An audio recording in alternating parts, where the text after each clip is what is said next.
नमस्कार और स्वागत है आप सभी का एनसीटी गुरुजी पर।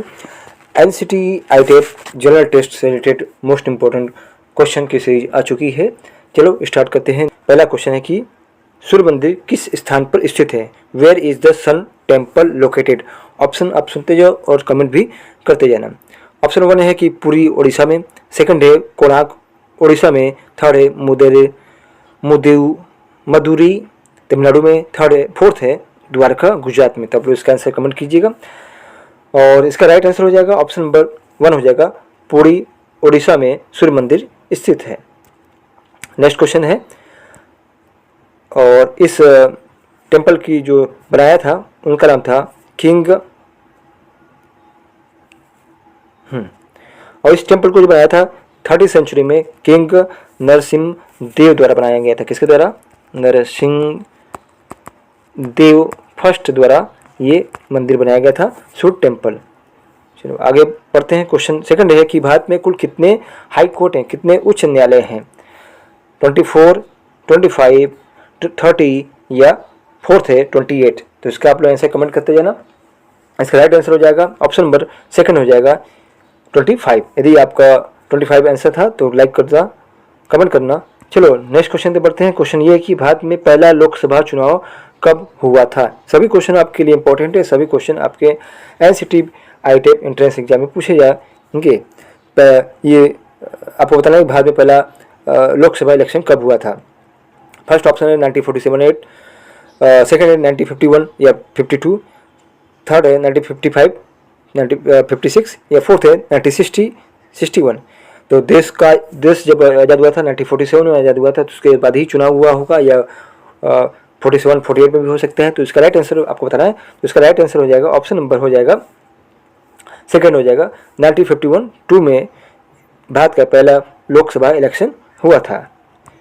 और उस समय देश के प्रधानमंत्री थे पंडित जवाहरलाल नेहरू। नेक्स्ट क्वेश्चन है कि आरबीआई की स्थापना कब हुई थी? When was the reserve bank India established? Option 1 दिया है 1930 में, 1935 में, 1947 में या 1950 में। तो देश की आज़ादी से पहले हुआ था कि देश की आज़ादी के बाद हुआ था आरबीआई की स्थापना? आप सोच के कमेंट करना। चलो इसका राइट आंसर हो जाएगा ऑप्शन नंबर हो जाएगा सेकंड हो जाएगा 1935 में आरबीआई की स्थापना हुई थी। देश की आज़ादी से पहले आरबीआई की स्थापना हो चुकी थी और उस समय इसका नाम इंपीरियल बैंक ऑफ इंडिया था और बाद में इसका नाम आरबीआई रखा गया। 1 अप्रैल 1935 में आरबीआई की स्थापना हुई थी। नेक्स्ट क्वेश्चन है कि भारत के राष्ट्रपति का कार्यकाल कितने वर्ष का होता है? What is the tenure of the president of India? बहुत अच्छा क्वेश्चन है। 4 ईयर्स, 5 ईयर्स, 6 ईयर या 7 ईयर? तो इसका राइट आंसर हो जाएगा ऑप्शन नंबर राइट हो जाएगा सेकंड, 5 ईयर्स टेन्योर होता है भारत के राष्ट्रपति का। और इसमें ध्यान रखने वाली बात है कि राष्ट्रपति का जो कार्यकाल होता है 5 साल के लिए होता है और दोबारा इन्हें निर्वाचित किया जा सकता है, मतलब चुना जा सकता है राष्ट्रपति के पद के लिए। क्वेश्चन 6 ये है कि हाँ, भारत के जो इसमें वर्तमान में राष्ट्रपति हैं उनका नाम है श्रीमती द्रौपदी मुर्मू है। चलो आगे बढ़ते हैं। क्वेश्चन ये पूछा गया कि साइलेंट वैली राष्ट्रीय नेशनल पार्क कहाँ पर है? केरल में, कर्नाटक में, तमिलनाडु में या असम में? बहुत अच्छा क्वेश्चन है। यदि आपने पढ़ा होगा तो आपको पता होगा। तो इसका राइट आंसर हो जाएगा ऑप्शन नंबर ये हो जाएगा 1। ऑप्शन नंबर 1 कह रहा है कि केरल में साइलेंट वैली पार्क है। क्वेश्चन 7 ये है कि संपत्ति का अधिकार, राइट टू प्रॉपर्टी, किस संविधान संशोधन द्वारा मूल अधिकार से हटा दिया गया? मतलब विच constitutional amendment remove the right property from the fundamental rights? Option 1 है 42 अमेंडमेंट, 44 अमेंडमेंट, थर्ड है 52 अमेंडमेंट या फोर्थ है 73rd अमेंडमेंट। तो जो राइट टू प्रॉपर्टी था उसको हटा दिया गया। ऑप्शन नंबर हो जाएगा सेकंड, 44 संशोधन, मतलब अमेंडमेंट के तहत मूल अधिकार से जो संपत्ति का अधिकार पहले प्राप्त था उसको ये हटा दिया गया था। और ये जो 44 जो संशोधन हुआ था, अमेंडमेंट हुआ था, ये हुआ था 1978 में हुआ था और मूल अधिकार से इसे हटाकर एक कानूनी अधिकार बना दिया गया था संपत्ति का अधिकार को। नेक्स्ट क्वेश्चन है कि भारत का सबसे बड़ा बंदरगाह कौन है? What is the largest port of in India? Option 1 है विशाखापट्टनम पोर्ट, सेकंड है चेन्नई पोर्ट, थर्ड है मुंबई पोर्ट, फोर्थ है जवाहरलाल पोर्ट। तो इसका जो राइट आंसर हो जाएगा वो होगा ऑप्शन हो जाएगा, ऑप्शन नंबर 4 हो जाएगा।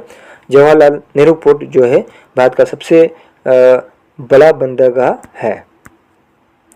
और ये जो पोर्ट है जवाहरलाल नेहरू पोर्ट जो है ये महाराष्ट्र में है। कहाँ पर है? महाराष्ट्र में ये स्थित है। चलो आगे बढ़ते हैं नेक्स्ट क्वेश्चन की तरफ। नेक्स्ट क्वेश्चन है कि भारतीय राष्ट्रीय ध्वज का डिजाइन किसने किया था? Who design the Indian national flag?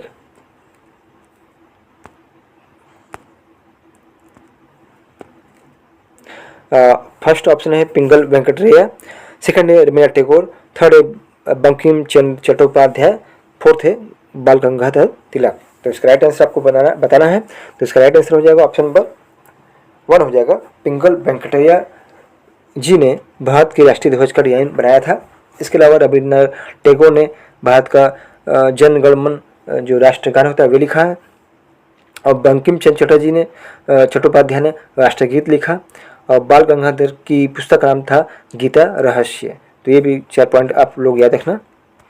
चलो, और ये जो ध्वज बनाया था इन्होंने 1921 में बनाया था डिजाइन उसका, पिंगल वेंकटरैया ने। नेक्स्ट क्वेश्चन है कि भारतीय संविधान को पूरी तरह से लागू करने की तिथि क्या थी? तो on which date was Indian constitution fully enforced? Option आप देख सकते हो 15 अगस्त 1947, 26 जनवरी 1949, 26 जनवरी 1950 या 2 अक्टूबर 1950। तो यहाँ पूछा जा रहा है कि पूरी तरह से लागू करने की तिथि क्या थी। तो राइट आंसर हो जाएगा जो आप सोच रहे हैं वही आंसर है। ऑप्शन नंबर 3 है 26 जनवरी 1950 को भारतीय संविधान को पूरी तरह से लागू कर दिया गया था। लेकिन एक क्वेश्चन आता है कि संविधान दिवस कब मनाया जाता है? संविधान दिवस जो मनाया जाता है वे मनाया जाता है, ये 26 जनवरी नहीं होगा, ये होगा 26 नवंबर को मनाया जाता है। कब मनाया जाता है? 26 नवंबर। ये देखना कि संविधान दिवस जो है वे 26 नवंबर को मनाया जाता है। नेक्स्ट क्वेश्चन है कि भारतीय संविधान का मसौदा किसके नेतृत्व में तैयार किया गया था? Who was the chairman of the drafting committee of Indian constitution? Doctor Rajendra Prasad, B R Ambedkar, Jawaharlal Nehru या फोर्थ है सरदार पटेल। तो भारतीय संविधान के जो मसौदा कमेटी थी, ड्राफ्टिंग कमेटी थी, उसके चेयरमैन थे ऑप्शन सेकंड हो जाएगा डॉक्टर बी आर अम्बेडकर।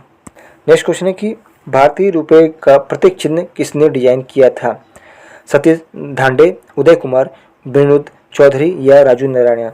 तो भारतीय रुपये का जो सिंबल जो पहले इंग्लिश में ऐसा होता था RS, फिर उसके बाद एक चिन्ह बनाया गया था भारतीय रुपये का, वे कुछ इस प्रकार है। ये है भारतीय रुपये का चिन्ह। ये पूछा गया कि भारतीय रुपये का चिन्ह किसने बनाया था, किसने उसका डिजाइन तैयार किया था? तो इसका राइट आंसर आप लोग जो सोच रहे हो वही आंसर है, उदय कुमार ने बनाया था ये भारतीय रुपये का सिंबल। और ये बनाया था 2010 में ये इन्होंने बनाया था। और ये एक साउथ इंडियन है उदय कुमार जी। चलो आगे बढ़ते हैं। एक क्वेश्चन है कि किस वर्ष में भारतीय संसद ने संविधान की 42वें संशोधन अधिनियम पारित किया? In which year did the Indian parliament pass the 42 constitutional amendment? 1969, 1975, 1976 या 1980? तो इसका राइट आंसर होगा 1976 में ये 42वां संशोधन अधिनियम पारित हुआ था।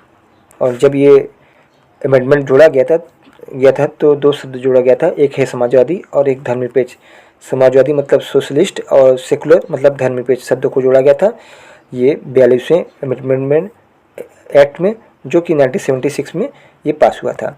नेक्स्ट क्वेश्चन है कि भारत का सबसे बड़ा सार्वजनिक क्षेत्र का बैंक कौन सा है? Which is the largest public sector bank in India? Punjab national bank, bank of Baroda, भारतीय स्टेट बैंक या कैनरा बैंक? तो आपका अकाउंट इसी किसी बैंक में है जो कि भारत का सबसे लार्जेस्ट पब्लिक सेक्टर का बैंक है। तो आपका आंसर जो सोच रहे हैं वही होगा, ऐसा मैं आशा करता हूँ। और उसका राइट आंसर होगा वो होगा ऑप्शन नंबर 3 हो जाएगा SBI। भारतीय स्टेट बैंक भारत का सबसे बड़ा लार्जेस्ट पब्लिक सेक्टर बैंक है। नेक्स्ट क्वेश्चन पे बढ़ते हैं। ये है कि भारतीय संविधान की 8वीं अनुसूची में कितनी भाषाओं को शामिल किया गया था? How many language are include the 8 schedule of the Indian constitution? 18, 21 या 22 या 25? तो इसका राइट आंसर हो जाएगा ऑप्शन नंबर हो जाएगा थर्ड हो जाएगा, 22 भाषाओं को शामिल किया गया था इस अनुसूची में। नेक्स्ट क्वेश्चन की तरफ बढ़ते हैं। क्वेश्चन ये कि पेरिस समझौता, देखो आपके सिलेबस में एनवायरमेंट लिटरेसी है, उससे भी संबंधित क्वेश्चन आएंगे। तो वही क्वेश्चन है कि पेरिस समझौता किससे हुआ था, किससे संबंधित है पेरिस एग्रीमेंट? जैव विविधता बायोडाइवर्सिटी से, जलवायु परिवर्तन क्लाइमेट चेंजेस से, मरीन रिसोर्सेज से या इंटरनेशनल ट्रेड से संबंधित है? तो पेरिस समझौता जो है वे जो रिलेटेड है वे है जलवायु परिवर्तन से। सेकंड ऑप्शन नंबर सेकंड हो जाएगा। और ये जो हुआ था समझौता ये 2015 में हुआ था, 2015 में ये समझौता हुआ था पेरिस समझौता, जो कि जलवायु परिवर्तन से संबंधित है। और नेक्स्ट क्वेश्चन पे बढ़ते हैं। क्वेश्चन ये कि भारत के किस राज्य को भारत का अंडा का कटोरा कहा जाता है? Which state India is known as the egg bowl of India? Option a Bihar, b है आंध्र प्रदेश, थर्ड है पंजाब और फोर्थ है मध्य प्रदेश। तो अंडा का कटोरा जो कहा जाता है वह ऑप्शन नंबर हो जाएगा सेकंड हो जाएगा, आंध्र प्रदेश को कहा जाता है। तो क्वेश्चन ये है कि विश्व का सबसे बड़ा द्वीप कौन सा है? Which is the largest island in India? Greenland, New Guinea, Borneo या क्रीट? तो विश्व का सबसे बड़ा जो द्वीप है आइलैंड है इसका नाम है ऑप्शन नंबर 1 हो जाएगा ग्रीनलैंड। नेक्स्ट क्वेश्चन पे बढ़ते हैं।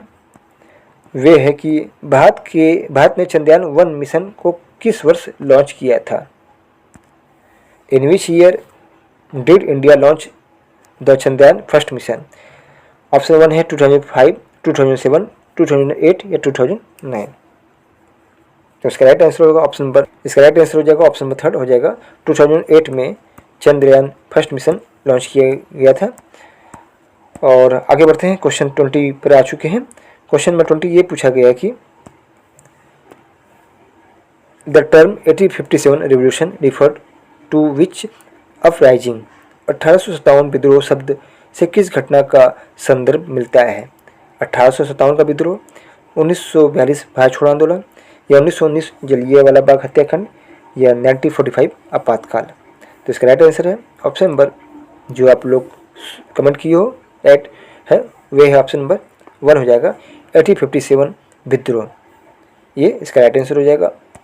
आप NCERT टेप एंट्रेंस एग्जाम की तैयारी कर रहे हैं और टीचिंग एटीट्यूड में अच्छे मार्क्स लाना चाहते हैं तो आ गया है टीचिंग एप्टीट्यूड के लिए 1 लाइनर MCQ सीरीज, जिसमें बुलेट पॉइंट द्वारा सभी यूनिट के टॉपिक को सरल भाषा में समझाया गया है, जिससे आप कम समय में अच्छी तैयारी कर पाएंगे। ई बुक ऑर्डर करने के लिए व्हाट्सएप करें। No confusion, only selection.